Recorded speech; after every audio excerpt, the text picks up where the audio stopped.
Israel is what I call the bully of the Eastern Mediterranean. They have the biggest guns, they have the most ships, they have the tanks, they have the rocket launchers, they have the helicopters, and they have the jet planes. So, of course, they can threaten us.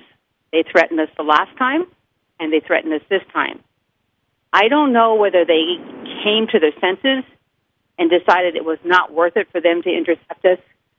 But if you go back and read the hysteria that was coming out of the Israeli government before we left, they clearly said they would tow the boat into Ashkelon, they would arrest us, they would send us back to our countries.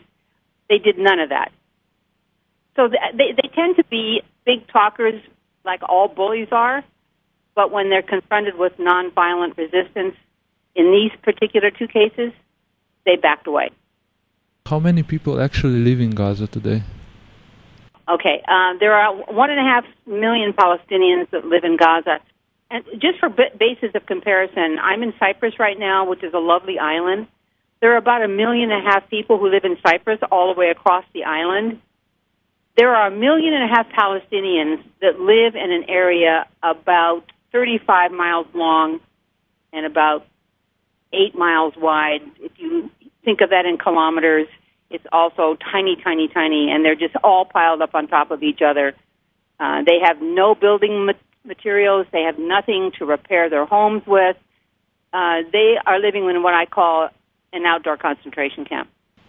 Do you know what is the general opinion of Israeli people about this situation? It's difficult for me to assess that because the Israelis that we work with are all sympathetic. And we had one Israeli on board the last time. We have one Israeli Jew on board this time and 2 Israeli Palestinians on board.